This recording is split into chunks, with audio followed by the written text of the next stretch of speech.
Hello friends, स्वागत है सभी का हमारे इस नई वीडियो में। तो आज की इस वीडियो में मैं आपको दिखाने वाला हूं कि आप डोमेन को कैसे परचेज कर सकते हो। और डोमेन को परचेज आपको क्या करने के लिए आपको क्या क्या करना पड़ेगा, कौन सा ऐसा प्लेटफॉर्म है जिसमें कि आपको सबसे सस्ता दाम में एक अच्छा डोमेन मिल जाएगा। और डोमेन खरीदने से पहले आपको किन किन बातों का ध्यान रखना चाहिए, डोमेन में ऐसा कौन कौन सा फंक्शनैलिटी होना चाहिए जिससे कि आपका डोमेन अच्छे से चलेगा, तो उन सब बारे में हम बात करेंगे। कई बार क्या होता है कि आप कोई भी डोमेन परचेस कर लेते हो और फिर जब आप उसमें कुछ काम करने जाते हो तो आपको मालूम पड़ता है कि आपने कोई गलत डोमेन ले लिया है जिसमें कि आपको ज़्यादा फंक्शनैलिटीज़ नहीं मिल रहा है। उसके लिए फिर आपको एक्स्ट्रा और कुछ खरीदना पड़ जाता है। जैसे कि अगर मान लो कि आप डोमेन खरीदते हो तो आपको प्रोटेक्शन भी खरीदना पड़ता है अपने डोमेन के लिए, तो वो कई लोग मिस कर देते हैं। तो उसके बारे में भी हम इस वीडियो में बात करेंगे कि कौन कौन सी चीज़ है जो आपको डोमेन में देख लेना चाहिए खरीदने से पहले ही। चलिए वीडियो को स्टार्ट करते हैं। मेरा नाम है पीयूष। तो ये डोमेन खरीदने के लिए हमको सबसे पहले कोई प्लेटफॉर्म चूज़ करना होगा कि हमें किससे ख़रीदना है। तो लेट्स से कि हम कुछ प्लेटफॉर्म देख लेते हैं। पहला तो है होस्टिंगर, जो मैंने अभी खोल के रखा है। तो यहाँ मैं सर्च करता हूँ डोमेन। ओके, तो हम यहाँ पर डोमेन सर्च करेंगे तो काफ़ी सारा प्लेटफॉर्म आ जाएगा मेरे पास। तो हम कंपेयर कर लेंगे किसी प्लेटफॉर्म सबका। तो यहाँ पर देखिए पहला है hostinger.in। इसका लिंक मैं आपको दे दूँगा डिस्क्रिप्शन में। ये पहला साइट है। तो इसको हम यहाँ पे न्यू टैब में ओपन करते हैं। यहाँ से हम GoDaddy को भी ओपन कर लेते हैं। यहाँ पे और भी कई सारा है। तो यहाँ पे domain.com करके है। एक तो है यहाँ पे गूगल का है, सर्विस होता है, इसको बोलते हैं गूगल डोमेन। तो वो भी यहाँ पे अवेलेबल है। तो इनका यहाँ पे क्लाउड फ्रेम बोल के भी काफ़ी सारा यहाँ पे प्रोवाइडर है जो डोमेन प्रोवाइड करता है। तो सबसे पॉपुलर इनमें से एक है होस्टिंगर और एक है GoDaddy, जो ये दो काफ़ी पॉपुलर हैं होस्टिंग के डोमेन के मामले में और होस्टिंग के मामले में। गूगल डोमेन्स को मैंने भी कभी यूज़ नहीं किया है, तो इसको हम यहाँ से काट ही देते हैं। हम आज GoDaddy और होस्टिंगर पे देखेंगे कैसे बाय करते हैं। ठीक है, तो पहले तो आपको डिसाइड करना है कि डोमेन पहले जानते हैं कि डोमेन नेम होता क्या है। तो देखो, कोई कंपनी हम स्टार्ट करते हैं और चाहते हैं कि हमारा कोई वेबसाइट हो, तो आपको अपना जब आप बना लोगे मान लीजिए, लेकिन लोग उसे ढूंढेगा कैसे। तो आपका जो वेबसाइट है उसको कोई एक नाम होना चाहिए ना। तो वो जो नाम होता है ना वेबसाइट का, उसको हम बोलते हैं डोमेन नेम।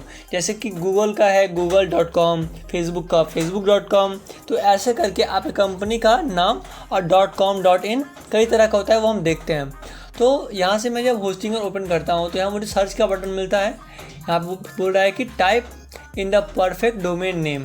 तो आपको क्या क्या चाहिए डोमेन नेम में, तो वो आप टाइप करो। फॉर एग्जांपल यहाँ मैं सर्च करता हूँ, लेट्स से मैं अपना नाम सर्च करता हूँ पीयूष, PEUSH। या पीयूष लिखा मैंने इसे सर्च किया। मान लीजिए यहाँ पे अपना कंपनी का आपने लिखा अपने नाम। तो यहाँ पे देखो आ गया है piyush.com इज़ अवेलेबल। यहाँ पे देखो प्राइसिंग लिख के आ गया है और बाय करने का ऑप्शन दे दिया है। यहाँ पे नीचे मैं आऊँगा तो यहाँ लिखा है देखो piyush.online, piyush.io, piyush.io, piyush.in, piyush.org, piyush.shop, piyush.tech। तो ये जो डॉट करके जो ये नाम चेंज हो रहा है ना, तो ये भी हमारा डोमेन नेम का हिस्सा है। तो आपको देखना होता है कि ये वाला जो चीज़ है वो कोई अच्छा सा हो, यानी कि जो सबसे ट्रस्ट वर्दी होता है ना, वो होता है .com। इस .com नेम से आप कहीं भी सेल कर सकते हो। इससे मालूम पड़ेगा कि आप जो है ना एक कॉमर्शियल हो। आपको कोई भी देश का आदमी आप पे ट्रस्ट कर लेगा .com लेने के बाद। अगर मान लो कि आपका वाले में .in होता है, .in मतलब हुआ इंडिया। ओके, इन मतलब इंडिया, यानी कि अगर मैं ये खरीद लूँ तो US का जो कोई आदमी ये खोलेगा ना, तो उसको लगेगा कि ये सिर्फ इंडिया में सर्विस प्रोवाइड करता है, इसलिए इसने अपना नाम इन रखा है। ओके, तो ये आपको गलती नहीं करना है। आप अगर पूरा वर्ल्ड में अपने आप को छाना चाहते हो तो आपको .com ही लेना चाहिए। आप .online, .io ये सब भी ले सकते हो, लेकिन ये उतना ट्रस्टवर्दी नहीं होता है। ओके, तो यहाँ से हम इसको बाय करेंगे। तो यहाँ से हम क्लिक करते हैं ऐड टू कार्ट पे। यहाँ पर देखो दाम दिखा रहा है 700 रुपया। अब ये चीज़ हम देख लेते हैं GoDaddy में। GoDaddy में हम सर्च करते हैं पीयूष, USH। और यहाँ अगर मैं सर्च करूँ तो यहाँ देखते हैं कि हमें कितना प्राइसिंग दिखा रहा है। अरे वाह, यहाँ पे तो बस 500 दिखा रहा है। यहाँ पे देखिए लिखा हुआ है 499, यानी कि 500 में मुझे मिल जाएगा .com। देखो .in का दाम कितना है, 49 बस। आपको लग रहा कि काफ़ी सस्ता है, लेकिन ऐसा नहीं है। मैं आपको दिखाता हूँ रियलिटी क्या है। यहाँ पे देखो ये piyush.in मुझे दिखा रहा है कि 49। इसको मैं ऐड टू कार्ट कर लेता हूँ। ओके, मैंने इसको ऐड टू कार्ट कर लिया। यहाँ से मैं कंटिन्यू पे क्लिक करता हूँ। ओके, तो चलिए यहाँ से हम भी इसका .in जो था मेरे पास, मैं उसको सिलेक्ट करता हूँ .com जो, ताकि हम दोनों में कंपेयर कर सकें। तो यहाँ मैं सर्च कर लेता हूँ पीयूष, अब मैं एंटर करता हूँ तो यहाँ पे देखो, यहाँ पे आ जाएगा piyush.in। तो यहाँ पे देखो इसका दाम दिखा रहा है 500, इसका कितना दिखा रहा था, 700 दिखा रहा था, ये 500 दिखा रहा है। तो यहाँ पे उसको हम ऐड करते हैं, ऐड टू कार्ट करते हैं और यहाँ हमें लेके आ जाएगा कार्ट पेज पे। और यहाँ पे देखो, जब मैंने इसे ऐड कर लिया है 49 रुपीज़ में, तो वो मुझे काफ़ी कुछ पूछ रहा है, बोल रहा है build credential with professional email. तो क्या आपको प्रोफेशनल ईमेल चाहिए? तो अगर आपको चाहिए तो आपको हर महीने के लिए इनको 30 रुपये पे करना पड़ेगा, जिसमें कि 10 GB का ईमेल का स्टोरेज, फिर कैलेंडर कॉन्टैक्ट और ideal for getting your business up and run. यानी कि आपको इतना रुपीज़ पे करना पड़ेगा इंडिविजुअल के लिए। अगर आपके पास टीम है तो ये टीम के लिए आपको 90 रुपये पे करना पड़ेगा ईमेल लेने के। ईमेल अगर आप इस्तेमाल करना चाहोगे तो ठीक है। तो मान लीजिए कि हमने लिया यहाँ पे या मैंने 29 वाला प्लान लिया, कंटिन्यू किया कार्ड पे। पहले हम GoDaddy का पूरा देख लेते हैं कि इसमें क्या क्या आपको मांगेगा और ये कैसे आपका प्राइस को बढ़ा देगा। देखो मैंने लिया 2 साल का, अभी हमें दिखा रहा था कितना 49 रुपीज़। तो 2 साल का लेने से मेरा कितना होना चाहिए था, 2 साल का लेने से मेरा होना चाहिए था 100 रुपये, लेकिन यहाँ पे कितना लिखा हुआ आ रहा है 998। क्यों ऐसा हो रहा है? तो यहाँ पर देखो, अगर मैं यहाँ पे 2 साल का लिखा हुआ है तो इतना बेसी आ रहा है मेरा।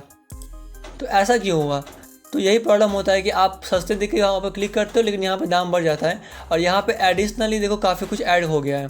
यहाँ पे लिखा हुआ है, यहाँ पे देखो आपको प्रोफेशनल ईमेल यहाँ पे ऐड हो गया है और यहाँ पे आपको प्रोटेक्शन भी ऐड करने के लिए बोला जाएगा। ओके, तो यहाँ पे देखो इसका दाम हो चुका है यहाँ पे 927 रुपये बस 1 साल के लिए।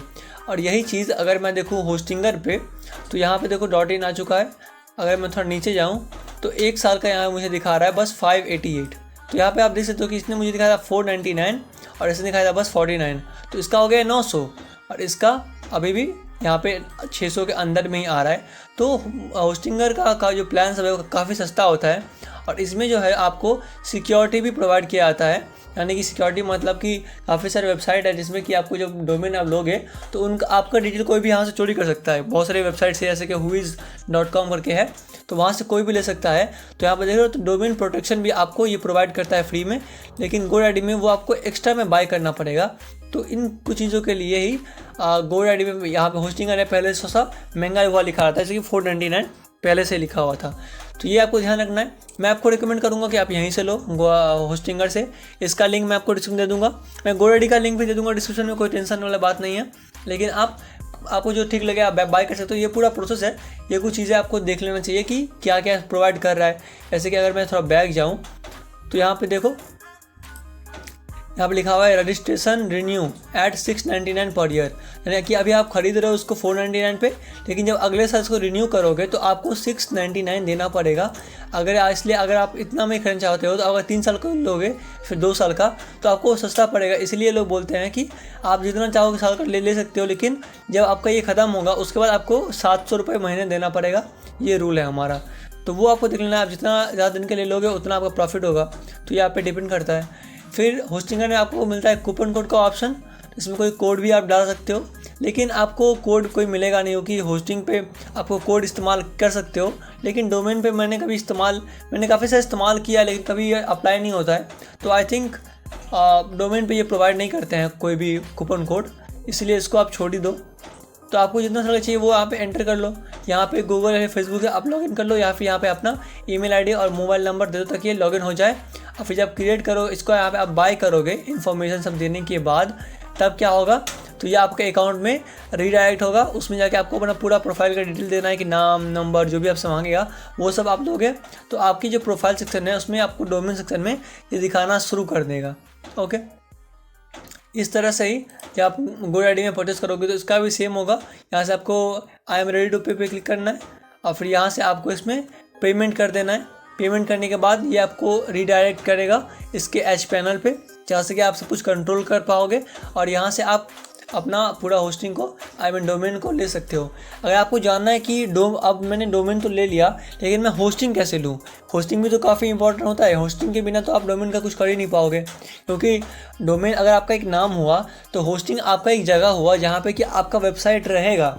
ठीक है, इंटरनेट में तो आपको कहीं एक स्पेस चाहिए जहाँ पे अपना फ़ोटो वीडियो सब अपलोड करोगे, जो आप वेबसाइट पे अपलोड कर रहे हो, तो वो जगह जो होता है वो उसको बोलते हैं होस्टिंग। तो वो भी आपको लेना पड़ता है। तो उस वीडियो का लिंक मैं आपको डिस्क्रिप्शन में और आई बटन में दे दूँगा, वहाँ से आप उस वीडियो को भी देख सकते हो। ठीक है, तो आज के लिए इतना ही। अगर आपको समझने में कुछ भी दिक्कत हुआ हो तो आप हमें कमेंट में बताना, मैं उसको सोल्यूशन करने का बिल्कुल ट्राई करूँगा। ऐसे और वीडियो के लिए हमें सब्सक्राइब करें। मिलते हैं अगले वीडियो में, तब तक के लिए बाय, अपना ध्यान रखें, टाटा।